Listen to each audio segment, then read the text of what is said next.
Hey everyone, and welcome to RUBIN'S Mind Lab, where we break down the latest research into what it really means. Ever wonder why some people seem to expect the worst even when things are okay, and how that might connect to feeling down? Well, this new study dives right into that. So, what's the big question here? For a long time, scientists have noticed that people who tend to see the negative side of things, especially when a situation is unclear, are also more likely to experience depression. This habit of seeing things negatively is called a negative interpretation bias. But what we don't always know is, does this negative way of thinking cause depression? Or is it just something that happens alongside it? And does this happen over a few days, or does it take longer to see these links? This study wanted to figure out the really fine-tuned relationship between how we interpret things, our mood, and our depressive symptoms. Think about it, every day throws us curveballs.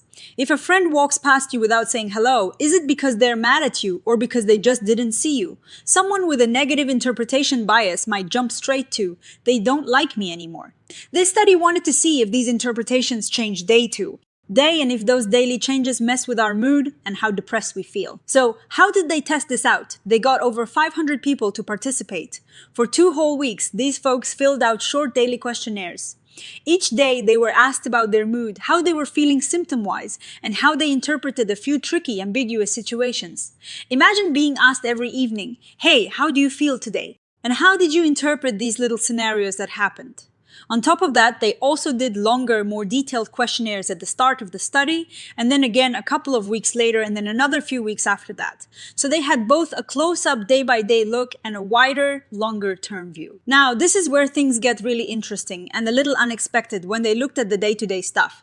They found that while people who generally have a more negative interpretation bias also tended to report more depressive symptoms overall, that's the stable, long-term part of them, the day two.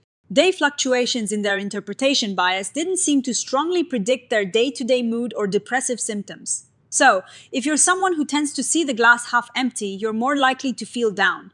But if your interpretations got a tiny bit more negative one particular day, it didn't necessarily mean your mood or depression levels would take a nosedive that same day or the next.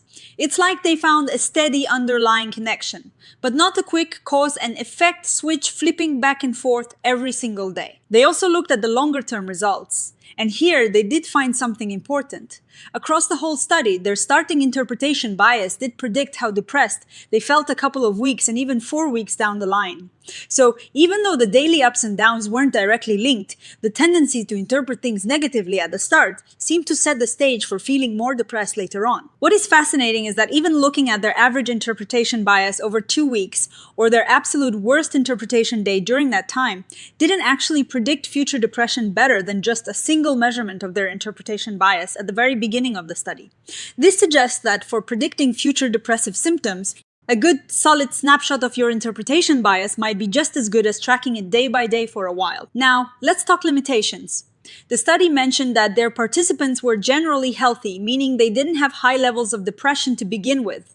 This might mean that the connections they found could be even stronger in people who are actually struggling with depression. Also, the way they measured daily interpretation bias might have added some noise to the results because the order of those tricky scenarios was the same for everyone.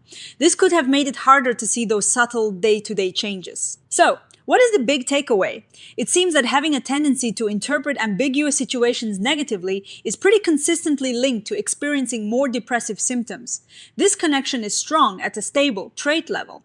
However, the day fluctuations in how negatively you interpret things don't seem to be the main driver of your mood or depressive symptoms on a day-to-day basis. Instead, that general negative outlook seems to predict longer-term feelings of depression. This suggests that maybe interventions to help with depression should focus on changing that more ingrained, stable way of interpreting things, rather than just trying to tweak daily interpretations.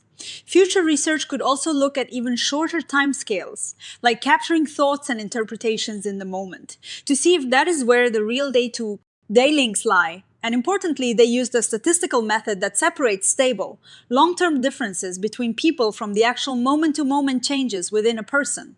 This is crucial because it helps us understand if a change in interpretation causes a change in mood, or if people who are already depressed just happen to interpret things negatively. This research is a really important step in understanding how our thoughts influence how we feel, and it gives us a clearer picture of the timing involved. It shows us that while our daily interpretation habits are important, it is the deeper, more consistent patterns that seem to have a bigger impact on our longer-term mood and levels of depression. So, what do you think about these findings?